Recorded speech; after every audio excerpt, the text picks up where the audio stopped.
go. Everybody should be able to see those.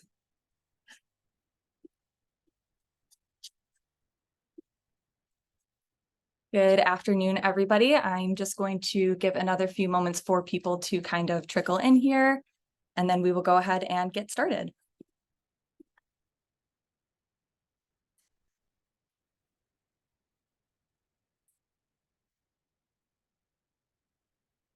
All right, so without waiting too much longer, good afternoon, everyone. My name is Heidi Van Buskirk, and I am the Senior Program Manager in the Office of Engagement at the Rosenstiel School for Marine Atmospheric and Earth Science at the University of Miami. I'm so glad that you're all able to join us today to learn a little bit more about our Atmospheric Science Department. We really do have some incredible faculty joining us today, and I'm looking forward to getting to introduce you to them. They're each going to have about 5 minutes to speak with you all about their research and the assistantships that they're offering. If at any point you have questions throughout the webinar, you're more than welcome to drop them in the Q&A below.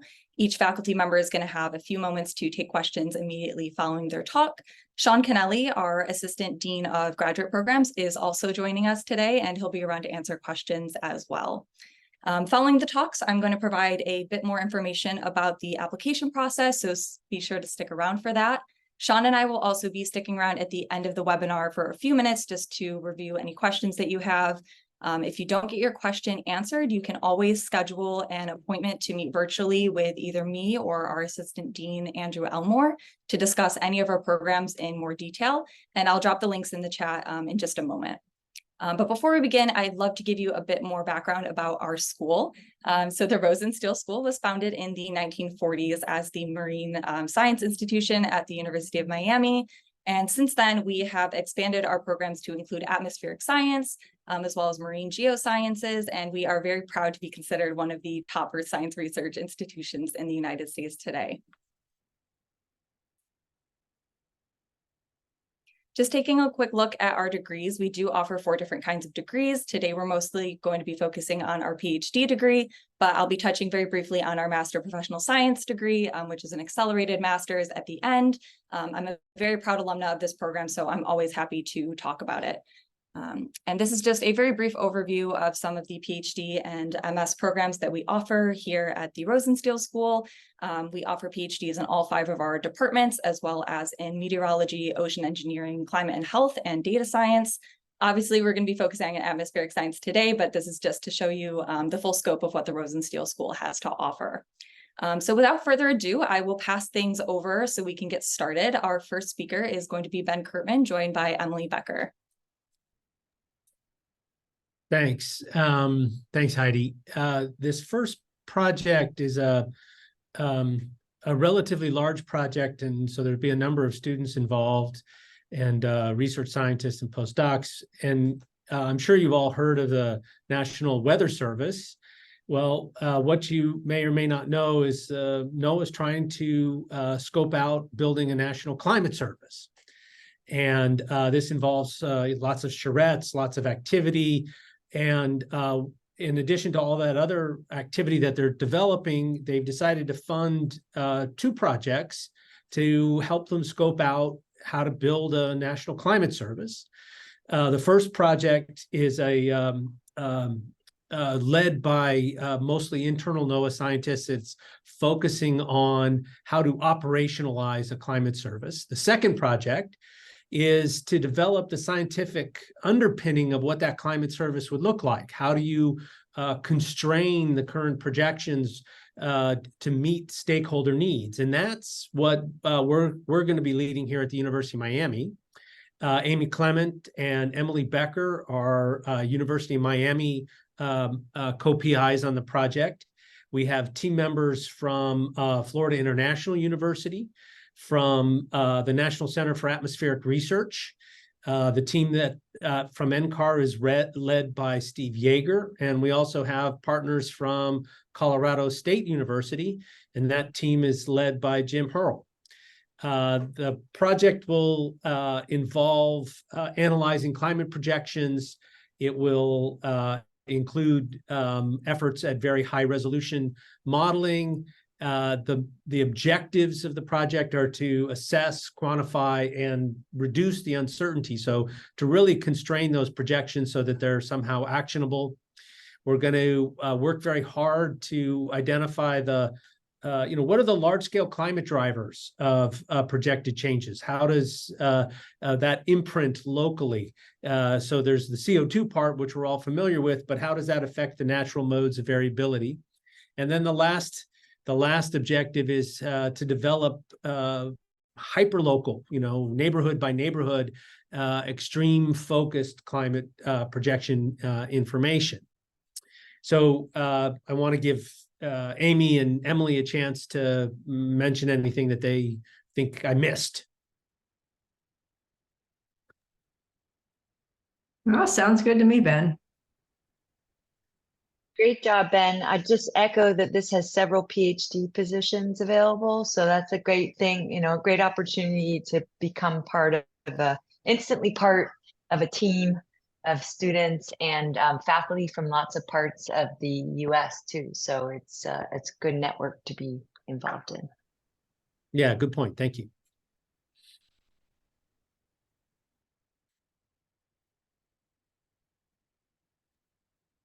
Wonderful. And did either of you have anything else that you wanted to touch on? No, I think that's great. So if anybody has any questions about this assistantship or for Ben, Amy, or Emily, you can please drop them in the Q&A. We'll take a few minutes to answer any questions that you have.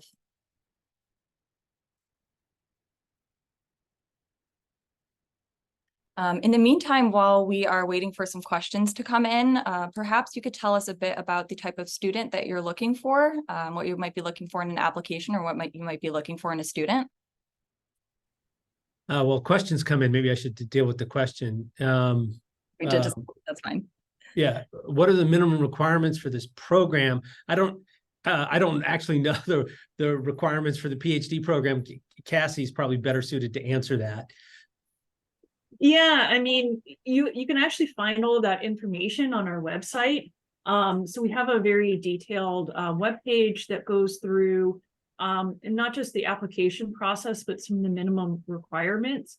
I mean, I would say one of the most important things to do is, if you're going to work on more of a dynamics project, have found in math and physics. If you're going to work on more of an assistantship that deals with things like chemical composition, obviously having some background in chemistry is helpful. But honestly, the most important thing that you can do is reach out to us that are looking for students and have a discussion with us to see if your research interests are a good match for the projects that we have to offer.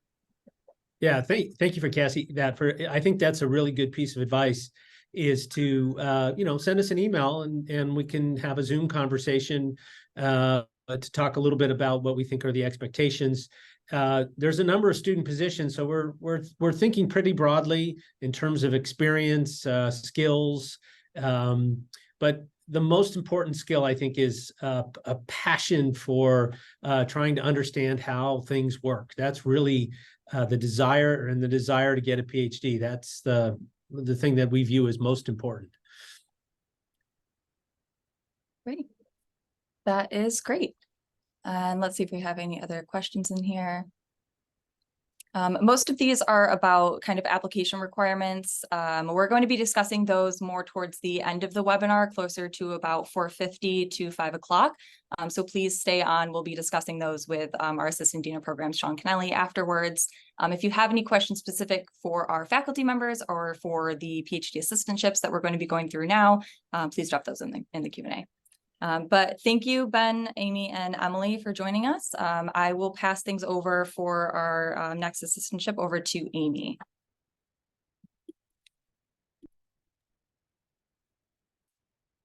Okay, so this is a project that's trying to understand why, when we look at the North Atlantic Ocean, it doesn't just warm steadily, although it warms over the 20th century. It actually goes through these multi-decadal cycles.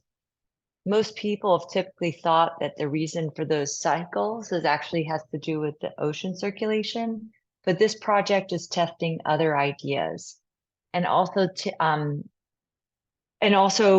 evaluating what the impacts of those changes in the North Atlantic Ocean will be on storms, rainfall, extreme temperatures all around, not only around the basin, but even around the whole globe.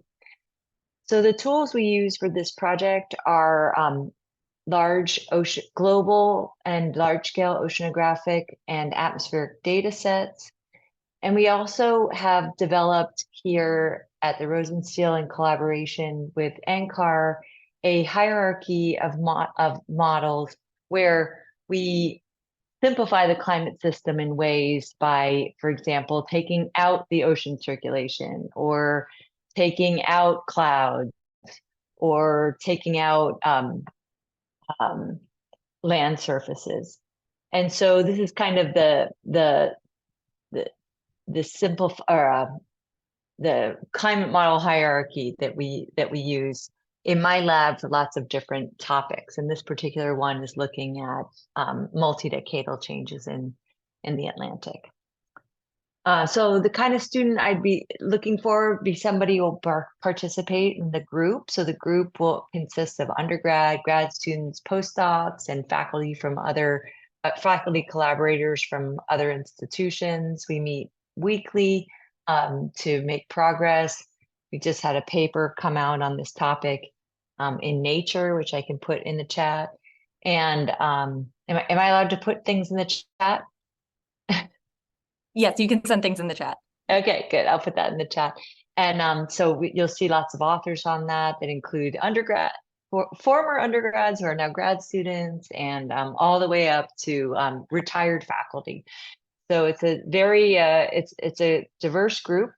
And the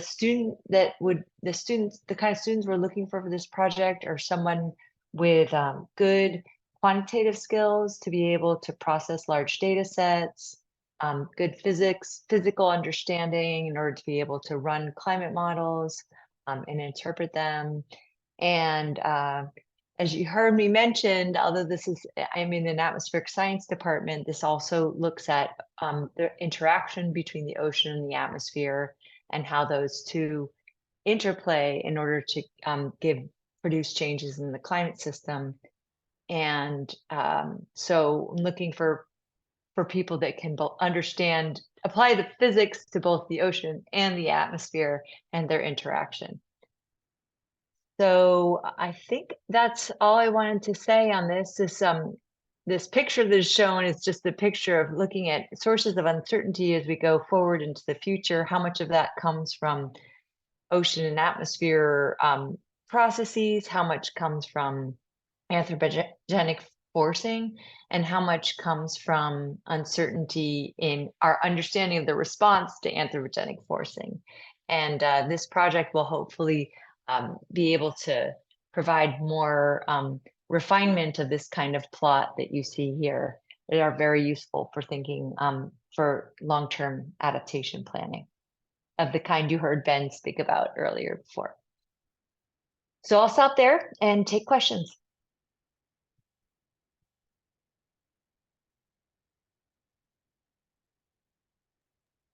Thank you so much, Dr. Clement. We're waiting for some questions to come in on the Q&A. We do have one asking, what background of science are you looking at? Right. So I think similar to what Ben mentioned, typically students that come into our to work with me in my group will have either a meteorology background or a physics background or a math background. Sometimes they've had an oceanography background as well. But the underlying unifying concept that underlies all of this is a physical understanding. And so it is really important to have a background in physics for this project. It doesn't have to be, let's say, it doesn't have to be a full undergrad degree, but you have to have definitely taken physics classes as an undergrad and then applied some of that either to the atmosphere or to the ocean or to other problems in physics. Another question that we have in the Q&A is, what is the acceptance rate for international students who have an undergraduate in meteorology and climate science? I'm not sure, Cassie, if maybe you want to take this one. We also have Sean in the chat who might be able to answer as well.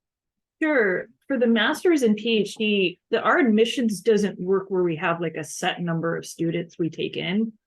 So the folks that you see, the faculty here that are taking students, those are the ones who make those decisions. So if there is a good fit, if you're national or international, it doesn't usually matter. It just matters if you're a good fit or not for the particular assistantship. So we don't really have those types of statistics because we don't really do that in our admissions process with some sort of quota in mind. It's really all about fit for the particular faculty that are taking on students in that particular year. Yep, I hope that was helpful. Thank you, Cassie, for answering that one.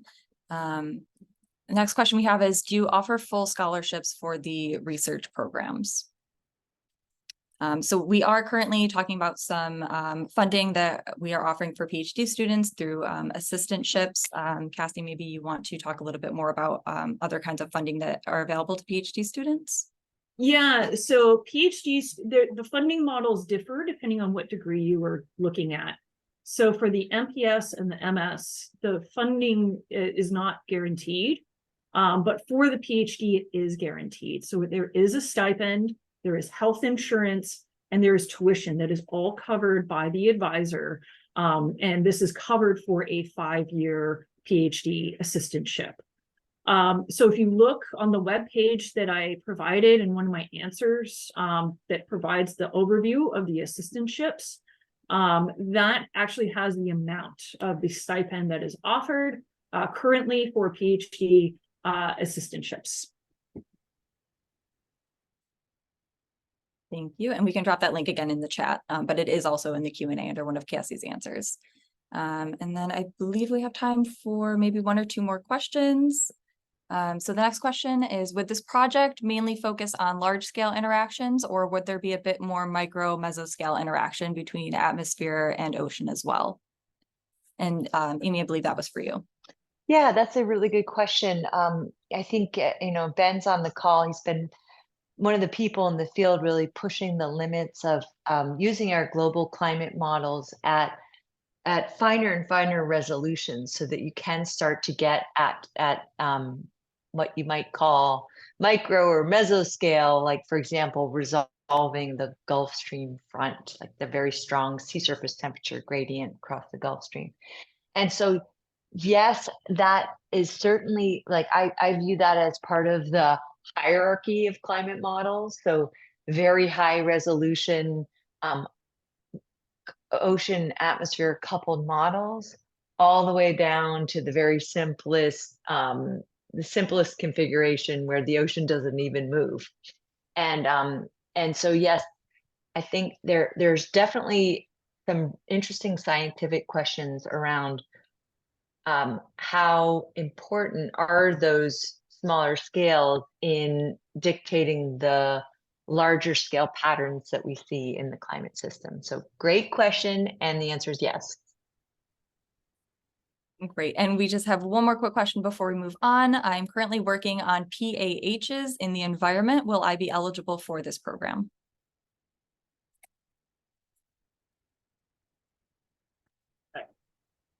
I think that might be a question for Cassie. I mean, it really just depends on the assistantships that are offered and the type of research that you want to be engaged in. Okay.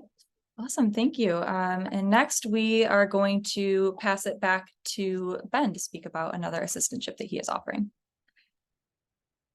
Okay, I'm actually going to talk about 3 all at the same time. So I'm going to go ahead and try to share my screen if that'll work. You might have to unshare. Let me stop share. Okay, thank you.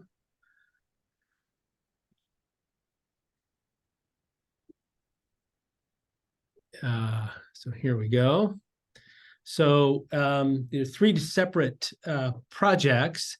The first project is to really look in detail what limits the predictability of El Nino and the Southern Oscillation. And it's sort of, this question that's always been nagging me for a very long time is, what determines the amplitude of El Nino? How much is determined by what's happening below the surface in the ocean? How much is determined by how the atmosphere is coupled to the ocean? And how much is external stuff that just sort of knocks the system around? And so this project is really trying to get at all those mechanisms. So it involves a lot of modeling experiments and hypothesis testing experiments. The second project is to look at, again, all of these projects have student assistantships in them. The second project is to look at predicting coastal flood risk all around the U.S. So all the coastal, throughout the whole coastal U.S., looking at coastal flood risk prediction. And this picture is showing you that there's a big El Nino effect. So in Norfolk, Virginia, the flood risk goes up when there's an El Nino, but how that actually works is an interesting question. And then, of course, in San Francisco, the flood risk increases when there's an El Nino. And so we're sort of leveraging that understanding of El Nino and the regular seasonal to interannual predictions that we make here to actually downscale that to predict flood risk, coastal flood risk all throughout the U.S.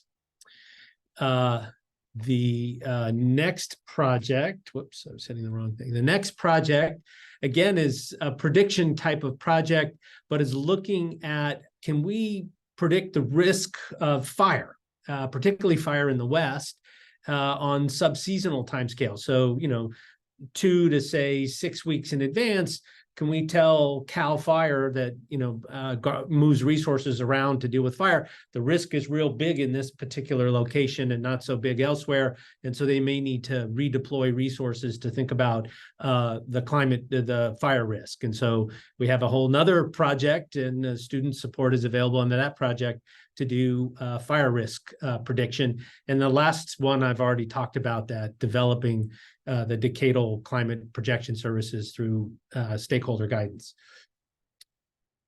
And I'm happy to take questions. Thank you so much, Ben. Appreciate that. If anyone has questions, feel free to start dropping them in the Q&A. Have a few minutes.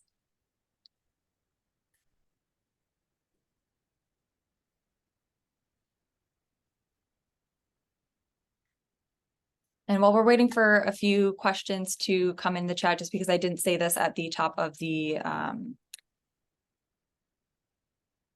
webinar, sorry, our deadline for our PhD and MS applications is going to be on January 4th. So if you've not already gotten your application in, you have until January 4th to get those applications in. And we're still waiting on a few questions to come up in the Q&A. If nobody has questions at the moment, you're more than welcome to drop them in afterwards. Actually, we just have one that popped up right now. They're asking, would a water resources engineering background be adequate for the coastal flood risk assistantship? Yeah, anything that involve, if you have some technical skills, I'd be more than happy to entertain that application.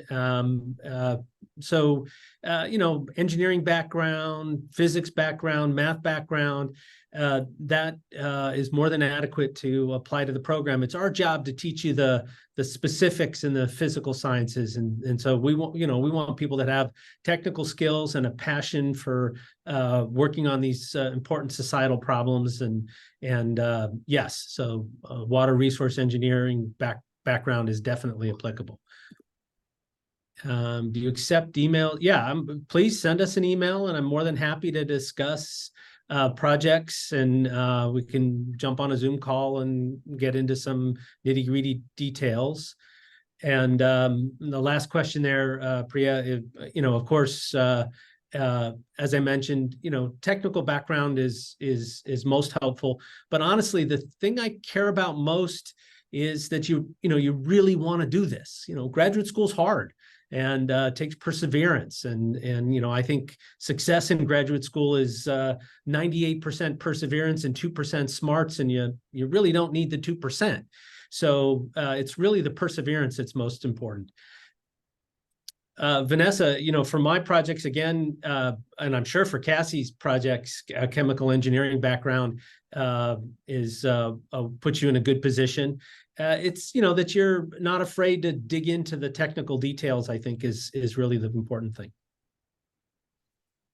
Great. Thank you so much, Ben. Appreciate that. And next we will pass it back to Cassie Gaston. Yeah, so Vanessa, I was also going to mention we have a Center for Aerosol Science and Technology that's in collaboration with the College of Engineering. So there is synergy between the Rosenstiel School and engineering. So you can also reach out to engineering faculty as well if you have interest in those types of topics. So if you don't mind, Heidi, I was going to share my screen if that's okay.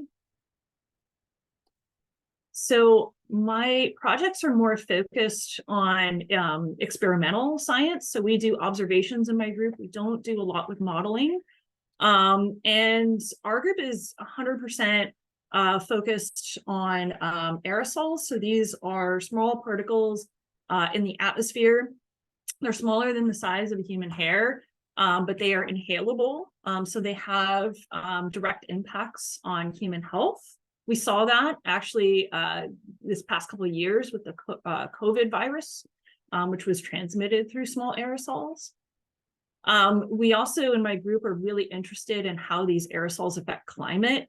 So these aerosol particles can scatter and absorb incoming solar radiation depending on their size and what they're made of.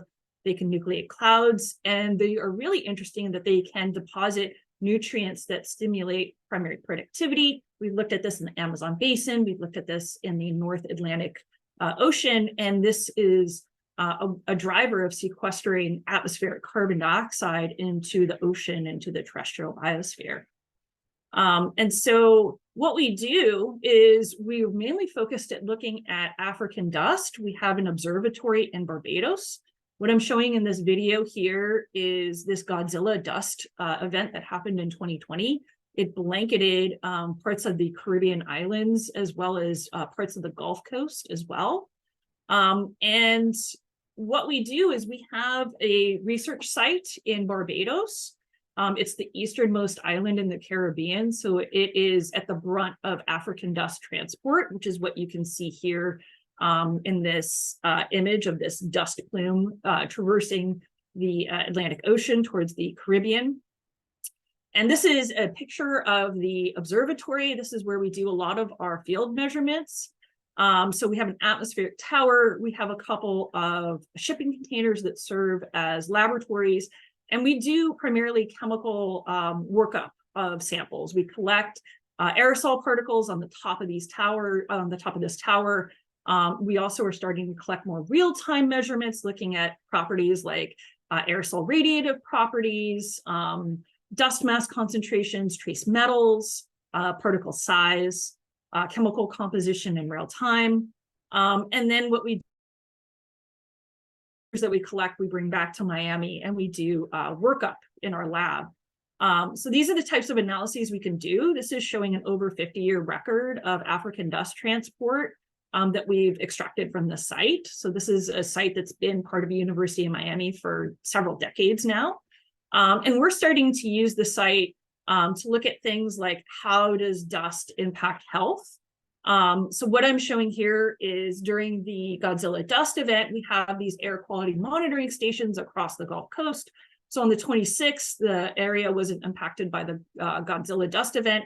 On the 27th, you can see these red dots here. This is indicating unhealthy levels were experienced by residents in the Gulf Coast as a consequence of this Godzilla dust transport event. So we want to understand the health impacts a bit better. We're also looking at how these different aerosol particles impact clouds. So we can do measurements that fingerprint aerosol particles. That's what I'm showing here. These are microscopic images of some of the particles we collected in Barbados. We've been able to couple that with instruments capable of simulating cloud droplet formation in the atmosphere and link African smoke transport with cloud formation, which is important for climate.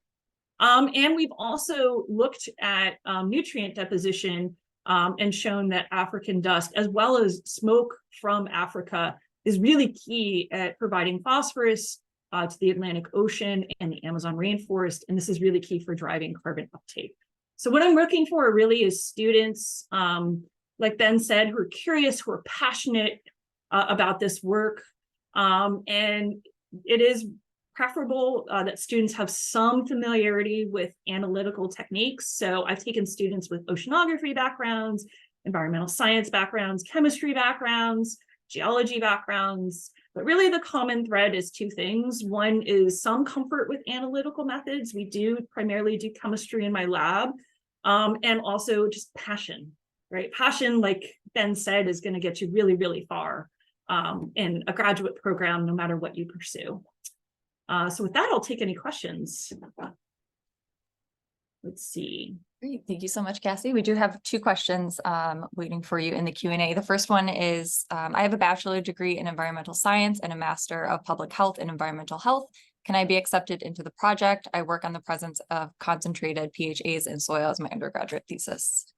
Yeah, so the two questions I'm seeing are kind of similar. The specific background isn't as important as really, do you have some sort of comfort with doing chemical techniques, at least from my perspective? And are you into this project? Are you excited about this project? Do you have a clear-cut reason for why you want to do this project? Like the specifics of what you've done, it isn't, to me, the important thing is that you've had some experience in a chemistry lab. You know, the exact project isn't quite as important to me, but that, you know, you like working in that kind of a setting, and that, you know, the projects that I've talked to, that I've mentioned, speak to you, right? There's some sort of like interest in the background and the projects that I'm talking about that, you know, would make you want to pursue these types of projects for 5 years. Because it is, I mean, it's a significant chunk of your time. So it's more of a question for you, I guess, is do you have the interest in doing this? I think that's even more important than asking if you have the background for it. Awesome. That is a great piece of advice, Cassie. I really appreciate that. And next, we will pass it along to Sharon Majumdar, who's going to talk about his assistantship. Okay, great. Yeah, thank you, Heidi. The assistantships that I potentially have, they're both pending funding, involve tropical cyclones, and especially the early stages, even before the tropical cyclone has formed. And so at this particular stage, that it's usually a fairly loosely organized cluster of clouds and thunderstorms, and then by some sort of magic, they tend to sort of organize and form into a tropical depression or a tropical storm. And the predictability of that for the different types of flow scenarios tends to be quite a challenging problem. So one potential assistantship is to investigate formation and early intensification using both realistic models, such as the European Centre for Medium Range Weather Forecasts or the US Navy's model, and also to investigate these mechanisms in a more controlled environment using idealized modeling, which is a framework that my colleague Dave Nolan that he's developed. So that's one potential there, potential project. Another one is using what's called data assimilation, which is trying to make the best use of existing observational data, and especially in this case, the satellite observations at the ocean surface, to then try and better reproduce the structure of the tropical cyclone as it's developing, especially at the lower levels, then hopefully a better vertical structure of the tropical cyclone. So both of these assistantships are very modeling heavy, and generally what we're looking for potential students, if these projects are funded, is strong mathematics and physics. Of course, a real drive to understand the science behind these problems. And also, I look quite strongly at computing skills and also strong written English skills as well. And that's all I have.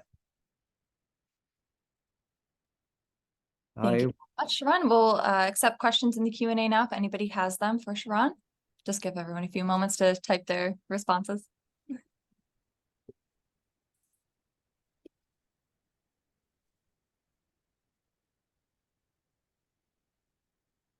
And just again, real quick, while we're waiting for a few questions to file in the Q&A, I'm going to be dropping a few links right now in the chat to schedule a virtual information session with Assistant Dean Andrew Elmore, who is unfortunately unable to be here today. He is on a recruiting trip up in Washington, D.C. this weekend, so very exciting. You can also schedule a virtual information session with me. Like I said, Andrew and I are more than happy to chat with you about any of our programs, PhD, MS, that accelerated MPS program that I'm going to touch on a little bit later. So if you have questions after this that weren't able to be answered, you're more than welcome to schedule a time to meet with us and chat.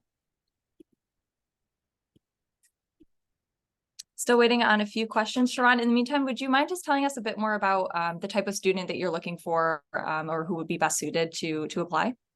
Yeah, absolutely. Several of my PhD students come from sort of a non-meteorological background. So they, like two of my current students actually have degrees in the geosciences.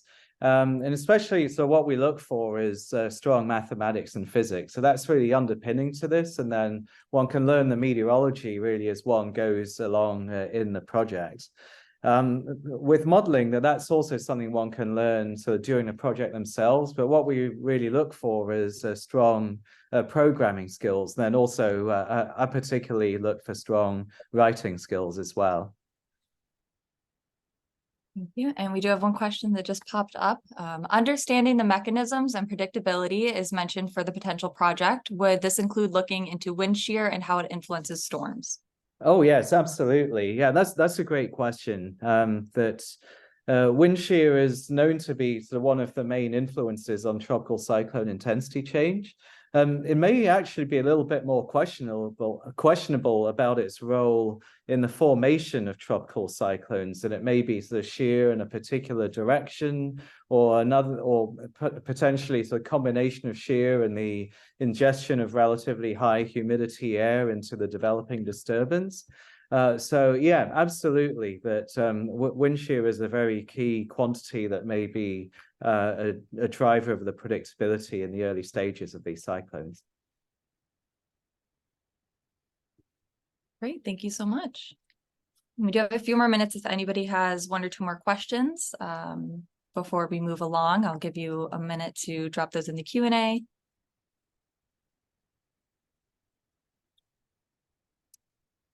Sharon, are you able to stick around to answer questions in the Q&A at all after this? Yep, sure, absolutely. Sure. Okay. So you can continue dropping questions in the Q&A. Sharon will stick around to type some answers out as we move on to our next speaker. Our next speaker is going to be Dr. Brian Mapes. All right, there we go. Hopefully that works. Let's see. I'll toss the screen share up as well. Overriding the previous. There we go. All righty. Hide controls. There we go. So this is my project. The idea is we're going to look at stratocumulus decks, which are very bright white clouds that occur over very dark oceans. And if you watch them carefully, you'll see that they vary on just a frightful range of scales, and for a range of reasons. They're moving with the wind. They're wavy. Sometimes they rain and become scarce, and sometimes they thicken and cover the oceans. And anyway, it's just an enormously rich phenomenon that we have decades of satellite imagery, satellite loops showing us this, and no one's learned how to measure that. It's sort of a video analysis is all we'd need to start doing the science of these things, to track the waves and where they come from, what the waves do, at their source and at their sink, just to watch the waves. In other words, using the clouds as an indicator. And also, what do these waves do to the clouds? What can we learn about the clouds from the way waves affect them? And that plays into, these clouds are super important for the Earth's climate. So, the average brightness of these clouds, our climate change depends on the average brightness of these clouds. What kind of an average are we going to take over this? So anyway, it just lends an importance to these phenomena. So anyway, it's just overwhelmingly, beautifully, dazzlingly rich, this phenomenon, and we're going to try and use modern computing and you know, high resolution imagery and just get a handle on this and make science about it, which I've seen them for a lifetime, but I've never been able to, you know, get my digital hands around them the way we now can with computers. So that's the project, and I welcome any questions or any such thing. Thank you so much. If anybody has any questions, as always, feel free to drop them in the Q&A. We'll wait for a few to come in. And in the meantime, would you mind just telling us a bit more about the type of student that you think would be well suited towards this assistantship or towards this project? Well, you'd have to, obviously, you're going to have to know or care about, care to learn your fluid dynamics, including internal waves in the atmosphere, which are kind of invisible waves, except that where they're visible. And you'll have to understand how clouds work and how convection works. So there's a lot of atmospheric dynamics you're going to have to be curious about, if not already trained in, usually just curious about if you got your math and physics. And also we'll need to, you know, it's going to be software and computers heavy. So obviously, you know, programming skills are valued, but again, all these things can be learned. So in the end, all these, and what we're all looking for is stick-to-itiveness and curiosity, stuff like that. Great, thank you so much. I will just give folks a few more minutes to drop some questions. We do have a few more minutes for live answer. If we are unable to get to your live answered questions, you're more than welcome to drop them and we can type an answer in the chat for you. I just like watching this again and again. It's very entertaining. Probably comes across terribly on the Zoom. I don't know. It's but it's buttery smooth on my screen. It's not that bad. We do have a few questions in the Q&A. If you have a moment, does the application for assistantship follow the same procedure for application for PhD application? Cassandra, if you're still on, that might be a question for you that you could answer. Yeah, so when you fill out the application, you list what degree you're applying for. Are you applying for the PhD? Are you applying for the MS? Or are you applying for the MPS? One thing we do see is sometimes students aren't sure and they apply for the MS. We have very few positions available for MS degrees. And so you should apply for either the MPS or the PhD is what I would recommend. And when you apply, you list the faculty, you list up to 5 faculty that you would want to work with. There's a statement of purpose as part of the application, and that's also where you can talk about the assistantship that you were most interested in, and most importantly, you should also discuss why you're most interested in that assistantship. Yeah, and also there's an atmospheric science program, and there's a meteorology and physical oceanography program, which I'm the director of, and we all see all the applications, so you can check either one and it'll come through to us. Don't worry about that. You know, meteorology is in one, atmospheric science is in the other, but you know, we all see all the applications, so don't worry about that. Yeah, and I just also want to add that if you're interested in multiple projects, you should indicate that, because you know, we do, like Brian said, we share applicants, and so please indicate on you know, both the application and in your statement of interest the various projects that you'd be interested in, and indicate, I think the best strategy for you is to give a sort of a priority, like this is where I really want to work, but here's a couple that I'd also be interested in. Perfect, excellent advice. And we have another question about GPA and GRE scores. Are GPA and GRE scores heavily weighted for assistantships? So we do not require GRE scores to be submitted. They are optional. If you would like to submit them, you can. Cassandra, do you maybe want to talk a little bit more about the GPA requirements for the PhD programs? Yeah, I mean, it really is going to vary faculty to faculty. I mean, everyone has different ways that they weight these different metrics. You know, I would say don't underestimate the importance of the statement of purpose. that's really where you can articulate what you've done, why you're interested in applying, why you're interested in this particular faculty. I mean, I know for me that can honestly mitigate any sort of issues that might come up with the GPA, like having a real curiosity, like Ben said, and a real interest in someone's research goes a long way. And also, you know, the thing with the GPA is you have to submit your transcripts, and, you know, we can see if maybe the first, you know, semester or two, maybe it was just a difficult adjustment to college, and then you started to get the hang of things and your grades started to pick up. We can see that. And those are things that we consider. We look at your applications holistically, and it's not just that we look at your numbers and that's it. Great, thank you so much. Great, and we will move on now to our last speaker, Dr. David Nolan. Hello, everyone. I'm David Nolan, and I'm going to share my screen. That's allowed, so I can use my cursor. Are you guys seeing that? Yep, all good. Okay. Okay. So I've been a professor here for about 21 years, and the large majority, maybe 85% of my research is on hurricanes. This project is about the dynamics of the hurricane outflow layer. So the hurricane outflow is like the top of the hurricane, the part that we see in satellite images, the air coming up from the thunderstorms and spreading out up against the stratosphere, making that beautiful, you know, white or red annulus shape that we see with the hole in the middle. That is the hurricane eye. These figures here on the right show some examples of what's going on. The figure here on the right, this is radial velocity, the outward inward velocity. The center here is the center axis of the hurricane, and this is radius, and this is height. And you can see the air going up and flowing outward. That's the outflow that I was talking about. And it turns out that there's actually layers of inflow, both below and above this outflow. So you almost have this like a sandwich or multi-level flow of air going in and out of the hurricane in the upper levels. And this figure here in the bottom, this is a vertical cross-section through the hurricane of reflectivity from a computer simulation, the same computer simulation that was used to make this image. And one of the things we can see from this computer simulation is some of the thunderstorms are actually shooting up into the lower stratosphere.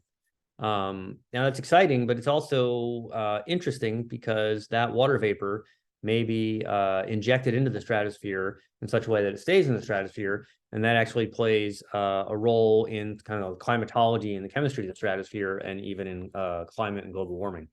So some aspects of this project are kind of, you might call it a crossover project that involves hurricanes, but it also involves this convection, which may be putting water vapor into the stratosphere with the implications for climate and so on.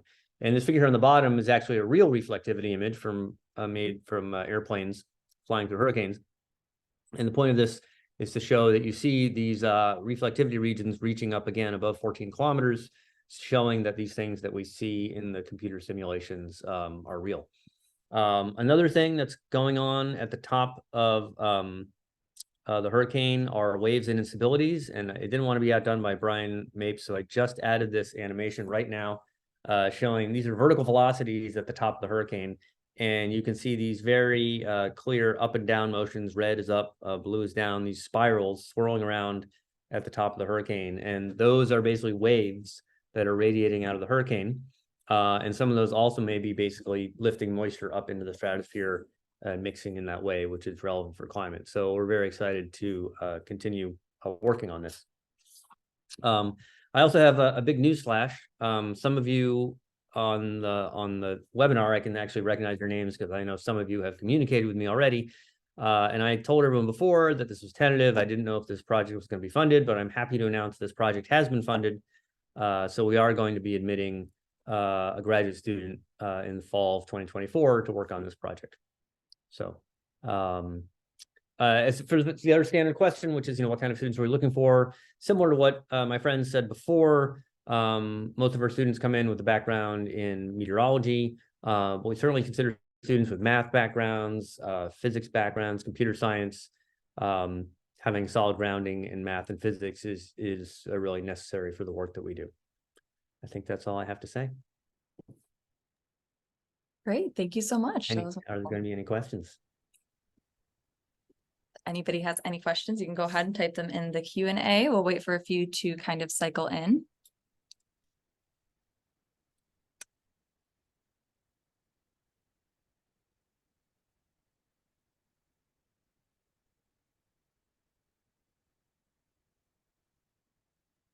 While we're waiting, David, do you maybe just have any advice for some of our potential students who are in the webinar right now about applying or you know, getting into the Rosenstiel School? Any advice that you could offer them? It's hard to add on what people have said before. It's you basically need to have a middle ground in your statement of purpose. So some people are very vague with their statement of purpose, and that's not very helpful. And some people are too specific. Some people write in that they want to work, for example, specifically at the National Hurricane Center. And the National Hurricane Center is a great job, and some of our graduates are actually at the Hurricane Center. But if you say something that specific, it just makes you look kind of very narrow-minded. That's that's one thing that trips up a lot of people is being either too vague or too specific with their statement of purpose. And I would say, obviously reaching out to faculty, like most of the people have already done, and also people in coming to webinars like this will help you, get a sense of, really what's going on. And, I think the reality is you have to apply to not a huge number of places, but a good number of places if you want to find a good match. Great, thank you so much. And any last minute questions can go right in that Q&A. We still have several faculty members who are available to take your questions.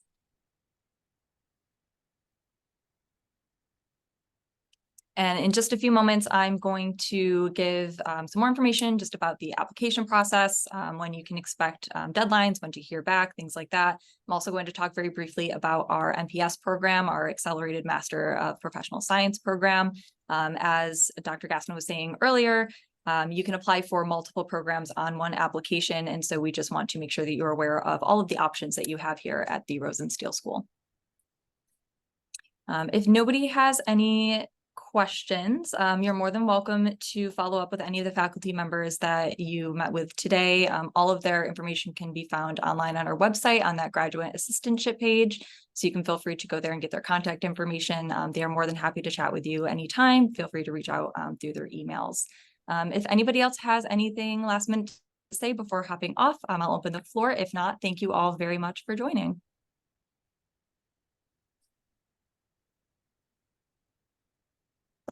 Cool. Thanks, everyone. So I will just, for a few moments, go into talking about our MPS program. That's our Master of Professional Science program. Well, I have a few of you here. Let me go ahead and share my screen. So we talked a lot about the PhD programs that we offer here at the Rosenstiel School, and I just want to briefly talk about some of the master's options that we offer. The Master of Professional Science is an accelerated master's degree. So it's very similar to our traditional MS degree, but it's slightly different, but not in terms of like the classes or the rigor of the degree itself. The MS degree we offer typically requires about a 2 to 3 year time commitment, whereas the MPS degree is designed to be completed in about 18 months. So the MS degree is based more on an independent research project with a faculty member, which is your thesis, while the MPS is more skill and internship based, and it accumulates in a scientific final report. So once again, the reason I want to let you know about this program is because it can be a great stepping stone for those who are hoping to pursue a PhD at the Rosenstiel School. The reason being is that you can apply for more than one program on a single application. So if you're applying for a PhD and would also like to be considered for the MPS program, you can select Consider Me for MPS on your application. This will not negatively impact how either of your applications are reviewed by our faculty. So I strongly encourage you to do this. If you don't get accepted into the PhD program of your choosing, you can still get into an MPS program, and this can be a fantastic networking opportunity for our students. As you can see on this next slide, we do have several of the faculty members that you just met with as committee members or track leaders on several of our MPS degree tracks. We do offer 14 degree tracks in total. These are the three that have faculty members that you just met with that you might be interested in. So they're climate and society, weather forecasting, broadcast meteorology. The MPS requirements, you can either do full or part-time enrollment. Full-time enrollment does involve 2 semesters in residence plus a 3 to 6 month internship at an institution of your choosing, as long as it's graduate level work. So in total, you'll be doing about 30 credits. 24 of those course credits are going to be in courses with MS and PhD students. You'll be taking all the same courses as these students. And then 6 of those are going to be completed as internship credits. Much similar to the PhD degrees, the prerequisites vary by track. So I can drop a link in the chat to those prerequisites if you're curious about those. I have them briefly outlined here. This is going to be recorded and sent out afterwards. So if you'd like to take a quick look, you can pause on any one of these. And before we wrap up today, I just want to make sure that you all know the basics of the application information. So the PhD MS deadline is going to be on January 4th. You're expected to hear back about March or May.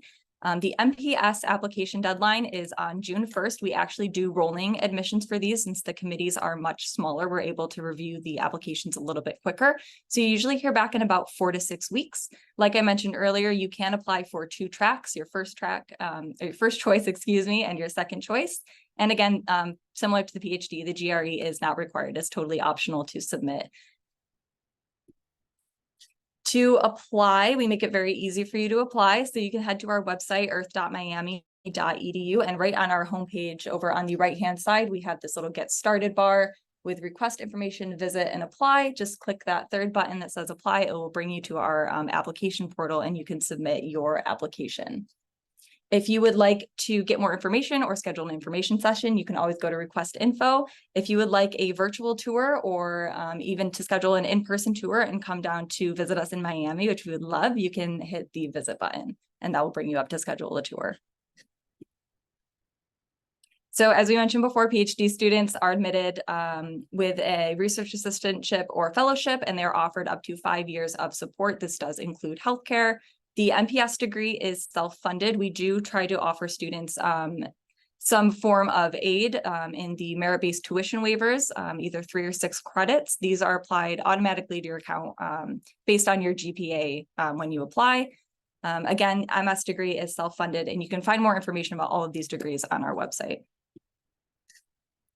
Some upcoming events that we have, we will be at AMS in Baltimore at the Graduate School Fair from the 27th to the 28th this upcoming January. And we'll be hosting a university night reception for some of our alumni and friends on the 30th. So if you will be at AMS in Baltimore, we would love to see you. Please come by our booth and say hello. If you'd like to follow us on social media, you can pause this slide right here. Follow us on Facebook, Instagram, Twitter, and LinkedIn to keep up with all of our news and research. And again, lastly, I really just want to plug these tours and information sessions. We would love to see you all face-to-face on campus or, through our Zoom screens. So please, if you're interested in coming to visit the campus, schedule an in-person tour. We also have info sessions, virtual info sessions with current and former graduate students, including myself and our assistant dean. You're able to schedule a time to chat virtually at the link right there. So I hope you all found this very helpful. We look forward to, hopefully seeing you all on campus and, reviewing your applications. If you have any questions, feel free to reach out to myself or any of the faculty members that you spoke with today. And we're looking forward to seeing you on campus soon. Have a really lovely weekend.